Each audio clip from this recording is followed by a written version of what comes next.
Hey, welcome back to the Heal with Grace podcast. Today, I want to talk to you about what I hear a lot of clients talk about is the frustration when your symptoms are still sticking around, even though you've been doing this work. So, the part of you that's quietly wondering if you're doing something wrong, or maybe not so quietly, right? Because you're still thinking about your symptoms all the time. And maybe it's not in a dramatic way. Maybe it's not where it used to be, where you're so scared of your body all the time and your symptoms are just like literally taking you out of your life, but more like they're just in the background all the time, still being checked on, still influencing decisions. And you just keep wondering, why can't I let this go? What am I missing? Why is this still happening? And so if this lands for you, I would highly recommend keep listening to this episode, download it, save it for later so that you have it, because this is going to be an episode that I want you to come back to over and over again when you feel stuck in this place. And this is where we start to make some shifts, because this journey is called a journey for a reason. Well, I call it a journey for a reason. And I think many other people would agree with that, is because there's so many different phases of this healing. The first is I learn about mind body healing. I learn about what a neuroplastic symptom is. And I'm kind of like, oh, interesting. What is this? Maybe it lands and clicks and you're like, oh my God, this is the missing piece. I get it. I'm bought in. Let's go. Or maybe you're kind of dipping your toe in every once in a while. Or like you heard that, yeah, our mindset and our anxiety and stress affect our physical symptoms. That makes sense. But maybe you didn't really go much farther than that, or maybe you've done a little brain training, but it didn't really work, or maybe it made things worse to start off with. It doesn't matter. We all enter differently. And that's one of the first phases, is coming to this work. The next is really learning and understanding and grasping and totally having a 180 with understanding your health. Like, I will admit, I forget this sometimes because I'm so in this world. I forget that, like, this really is a completely different way of understanding yourself, health, and life, to be honest. And so that takes some time to grasp. It takes some time to wrap your mind around, to wrap your body around, to really feel the like lock in your body. Aha, this is right. This makes sense. And then to start to practice mind body tools and then to start to see progress. That's the next phase of like, oh my gosh, it's working. Maybe I don't have symptoms this day that I usually do, or I have a special event coming up and oh my gosh, my body's okay. I don't have that headache or migraine that pops up every time I do this. Or, whoa, my back is okay and I've been sitting for an hour. Like, it's just they're very subtle. It's not like overnight you wake up and you're like, "I'm out of pain. I feel healthy. I'm not sick." We are gonna talk through what happens for people to make progress and what happens when people get stuck. And then there does become this sense of of life integration where this just becomes a part of your life, and your life has changed because your body is not so stuck. You don't have so many symptoms anymore. You can live your life without thinking about this all the time. You can eat what you want. You can travel. You can maybe get in the relationship you wanted to get in, or make that career move that you wanted to make, because you can make moves instead of being scared of what's going to happen. Or maybe you're just back in your life, and that's huge. And so then this just becomes something that you've been doing, and maybe it becomes more in the background, like the healing protocols and the mind body tools and the regulation practices don't have to be something you're focused on as much, but they're still there because this is a lifelong practice. And somewhere within there, sometimes we get to this place of maybe something happens in life. Maybe we kind of fall off the quote unquote wagon with really taking care of ourselves. We start to notice patterns coming back of we're constantly pushing ourselves, we're working ourselves to the bone, burning out. Maybe we enter into a relationship that has the same toxic or codependency patterns that we used to follow or we used to lean into. Maybe there's a really big move that you're having to do that's coming up, or something. Maybe someone died, you're going through grief. Something happens. And it doesn't have to be huge. I guess I'll say that too. I want to make sure that's known. It doesn't have to be a huge trauma or catastrophe. It can truly just be life catching up with you, like quietly, kind of in the background. Things are getting busy. You forget to take care of yourself. And then your body starts talking to you. And maybe some of the symptoms you used to have come back for a little bit, or maybe you notice your gut issues are acting up again, or maybe you have a headache more often. or some pain or something like that. Or maybe if you have IC, you have bladder issues coming back, you have a flare, right? You have flares. That's what we call a flare. And within this, by the way, these are normal. It's normal to have flares. It's normal to have your body talk to you every now and then. But then we can start to feel like, what did I do wrong? Why is this happening again? Or maybe they've just always kind of been there in the background a little bit, just being like, yeah, I have something every day or every once in a while or every week comes up and I just move on with it and move through it because I know how to work with it, right? Okay, cool. We move on. But then it starts adding up and you realize, man, I'm having symptoms actually kind of a lot and I'm just kind of moving through it or trying to ignore it in a way, not give it so much power, which is important. That's what we're telling you to do. Don't give them so much power. Don't make so much meaning out of your symptoms. Don't go straight into panic or fear mode or if it's the same symptoms, you don't need to go to another specialist. We know what it is. If you're in that space and you're kind of like, man, why are they still stuck? Why are they still here? Or maybe you're in a flare. This was meant for you. This is why I'm having this episode because it happens a lot, myself included. And I want to first let you know before I get into the details of this episode that if this does sound like you and you've been doing work on your own, or maybe you've been a part of a different program or, used an app or something, or just watched a bunch of videos or listened to this podcast and you've made progress, that's fantastic. If you feel like you need a little bit more accountability, you need more structure and support, that's where I would invite you into the Mind Body Healing Method course. And I want to just update everyone that right now, for the foreseeable future, until I figure out the next iteration of the group live program, right now, the Mind Body Healing Method is available for self paced work. So, this is really great for you if you need to take your time, go through it slowly, have all the tools and skills and to dos and structure at your fingertips through an app that my program is on. So, you have it on your phone. You have all the videos, all the audio lessons, all the skills, all the PDFs, everything that you need to really help you understand this work and then practice it daily, weekly, whenever it feels right for you in your schedule. So, people have actually been loving the Mind Body Healing Method as a self paced program. And I keep having people tell me that they are loving the course and they're loving being able to go through it on their own terms.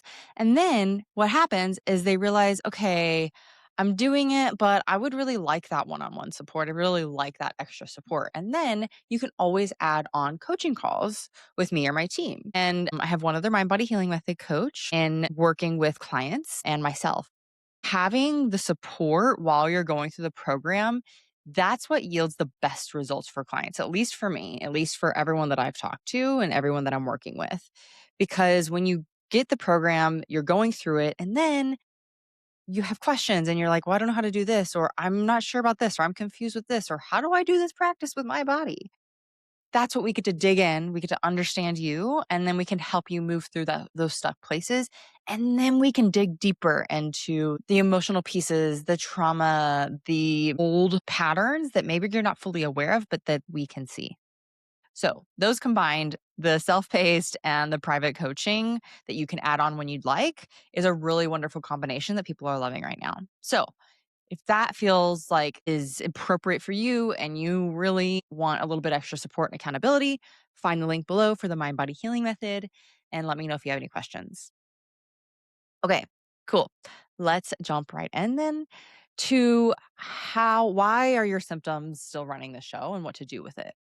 So, for a lot of people, symptoms don't just cause pain or fear, they become identity and they become a strange kind of safety, which, hear me out. I know that we're trying to get you out of symptoms so you can get into safety mode, but this kind of safety is known. So your nervous system doesn't like to do things that it doesn't know. It doesn't like change. It likes to stay where it is. It likes to be in the known and the same. That is safety in that sense. Now, it's not regulated safety. It's dysregulated knownness. Symptoms tell you sometimes what your day is allowed to look like, right? They create rules. They explain why you can't push, you can't show up, you can't risk too much. They tell you that you shouldn't be involved in this conversation with someone. Maybe you shouldn't work harder. Maybe you shouldn't be traveling. They tell you all these things to keep you in this safe zone, which your subconscious feels as safe. And over time, then vigilance starts to feel like responsibility. So you're trying to help yourself not flare, not have symptoms, but then your world becomes a little smaller, quieter in the sense of that you're not doing the things because you don't want to activate your symptoms again. But then this is a cycle where we stop engaging in life, our anxiety rises, vigilance rises, and then you kind of start to obsess a little bit. You're being careful, you're listening to your body, but you are staying ahead of danger. Except your nervous system doesn't experience that as neutral, it experiences that as constant monitoring. So, when vigilance masquerades as responsibility, from the outside, it looks like you're doing everything right, but internally, your system stays alert, scanning, checking, prepping. And this does become a part of your identity. Well, I have to do this because of my symptoms. I have to check this because of my symptoms. I have to this so that I don't have symptoms. And not because you're weak or anxious, but because this pattern has helped you survive. And when something helps you survive long enough, the nervous system doesn't like to give it up easily at all. So, the reason why I'm sharing this is because when symptoms quietly kind of run in the background or you hit a flare, oftentimes there could be like a habitual pattern coming up. Maybe you starting a new job or something and your old job was toxic and so your nervous system is like, work is not okay. Work equals danger. And then we have to rewrite that. We have to be like, no, no, no, we're okay. We're safe. This is a good environment. It also can show us that we're still attached in a subconscious way. We're still attached to our symptoms. So sometimes I'll be searching online for other people in this community, content creators, podcasts, healers, things like that, like people that are outwardly talking about chronic illness and chronic pain. And man, something I have seen is that, and this is not to just, I'm not a shit talker, right? But this is to highlight how identity plays a role. So there are some times where people will start to own their chronic illness. Be like, yep, this is me. I'm managing, I'm dealing with it. And these are the things I need in life to be able to do that. I'm going to talk about it. I'm going to share my struggles. I'm going to share what I'm working or what I'm going through. I want this to be more known so people understand that this invisible illness is real and true. Right. So maybe they have a podcast about talking about chronic illness, and maybe they have a social media presence sharing their life in chronic illness. And what ends up happening, and a lot of sharing is wonderful, right? Let's get out the word out. But when it comes from a subconscious place of I'm a victim to this, that's that's identity speaking.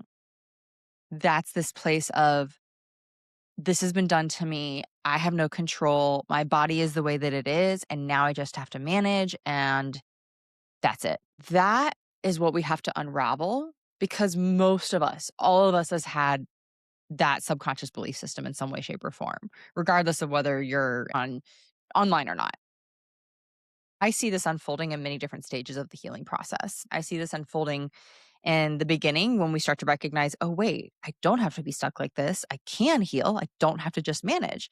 Then there's this light bulb and there's this kind of relief that happens like, oh my gosh. Then, because remember, all of this is subconscious, when we hit certain roadblocks or we start to recognize patterns of ourselves that our subconscious doesn't want us to look at or feel or be with, like feelings of anger that you were never allowed to express, or the hurt and disappointment that maybe you've always been, that you felt in regards to people hurting you or rejecting you or leaving you. Those are hard feelings. And once we start to recognize those and feel those, your nervous system is kind of like, nope, that's what we've been hiding this whole time.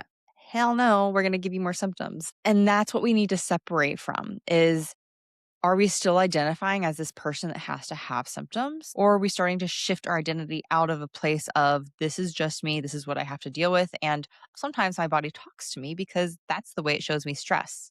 You see the difference there? One stance where we're attached to our identity with symptoms is this is me, this is my body, I have no choice. The other is Sometimes this is what I experience. This is how my body shows me stress. One takes away the power and the attachment, and one stays in that. So, this also then leads me into this second theme that I often see when we're stuck is secondary gains. And I want to share this so much without any kind of shame or guilt or telling you that you're doing it on purpose because you're not.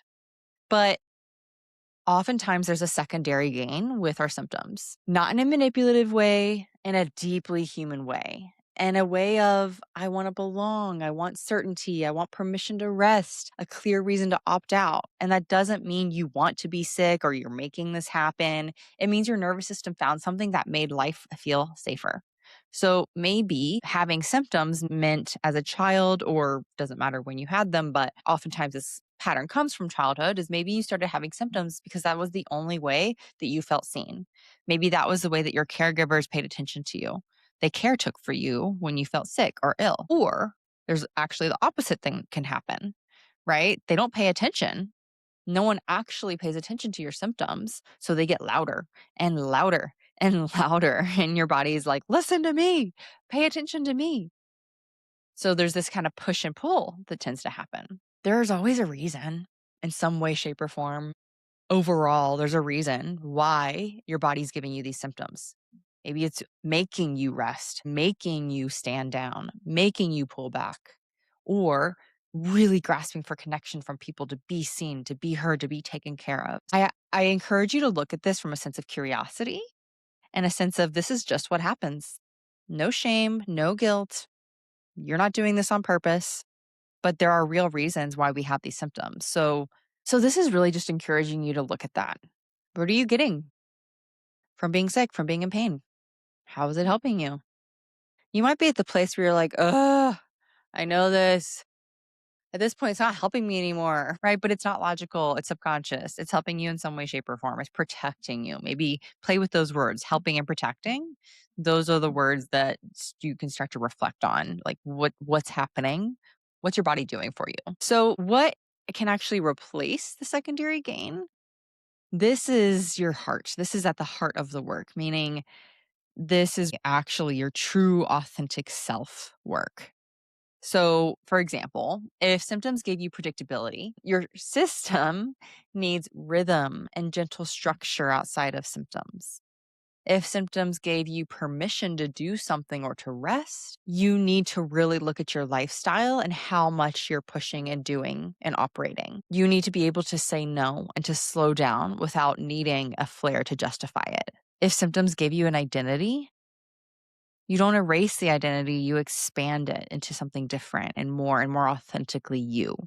And if symptoms kept you small, hidden, you practice slow, tolerable expansion into what it really feels like to be you, to really putting yourself out there, to showing up, to voicing your needs, to showing your face and letting yourself be good enough and 100% worthy of being in this life as you. The nervous system won't fully let go of these symptoms until it knows that you can be safe and secure with your own self. So let's talk about how to practice loosening in all of this. Checking in more often, not hypervigilance around checking in with yourself, but checking in with your body. Can you anchor in to your breath, to your heart, to the root of your spine? We need a heart, brain, and root connection to really hone in on this is me, I'm here. This is how I get to show up and I'm authentic and I'm worthy of being me. Maybe this looks like saying no a little bit more. Maybe it means saying yes to you a little bit more. Maybe it really just starts with reflecting on some of these things I've talked about in your journal practice and understanding what are some of these patterns that have been holding you back? What are some of these patterns that have been affecting you? Choose one small act, even when symptoms are present, actually, more so when symptoms are present, and start to notice when they don't actually run the show. We need to build up the state of being and the times where you're in your life present, no symptoms, so much so that that bucket is overflowing rather than the bucket of times that you are in symptoms. We want your brain to orient to I'm healthy, I'm happy, I am safe, I'm okay, I'm present and engaged. Instead of, well, I'm anxious, I'm fearful, what's my body going to do? I don't know how to be in this body because it's always presenting some kind of challenge, right? We don't want to orient towards what's going to happen, what's wrong, what's going to happen in a negative way. We want to orient towards, oh, wow, look at what I can do. So much of what I'm talking about is mindset shifting and somatically orienting your body to a place of connection. Now, those two things I could have multiple different podcast topics on and videos, obviously, because I just barely touched the surface on the practice of the how. But I really want you to know that first and foremost, you have to recognize how are your symptoms driving your life? Like, what are they doing for you? How is your identity attached to them? And what are the patterns that have brought you there? Then we can learn on getting out of those and practicing safety and connection with self and being your authentic self. So, if this is something that you're like, I don't really know how to do that. Again, I would love to have you in the mind body healing method and love to work with you one on one if that feels like the right thing for you. This is really where support matters. I would not be where I am today at all if I didn't have my own mentorships, therapists, support systems, healers along the way because I can't see everything about me, especially those deeper patterns. Like I'm someone who needs to be called out in terms of like, hey, you're acting in this way. Like one of the biggest shifts for me was when I had a mentor, a somatic coach tell me, you're kind of playing the victim here. And man, I got a little upset, I'm not gonna lie at first, but she was right. He was right. I could get into this place of like, oh my gosh, my body, woe is me, why I'm in this pattern again. I get la la la la la, you know? And once I started seeing that, I didn't dismiss myself. I didn't say, okay, pull myself up on my bootstraps and like kick it into high gear with positive manifestation. No, I saw it. I held myself. I recognized that that part really needed to be seen and heard and was coming from a deeper place of like just wanting to be loved and cared for. And then I shift into, okay, how am I going to help expand my body into more safety and worthiness and heart centered life, essentially? So that's what I mean by that personal deep support. So find the links below for the Mind Body Healing Method and to schedule an individual call with me or my team. And we'd love to support you if this is the kind of work that you want to do. 2026 is our year. So let's make it happen. Okay. I would absolutely love to hear from you to know how the podcast is going. We're going to make some big moves this year with the podcast, and I'd love to have you come along. So, would love your review on wherever you listen. It really helps us get this out to more and more people. All right. I will speak to you all next week. Keep healing with grace.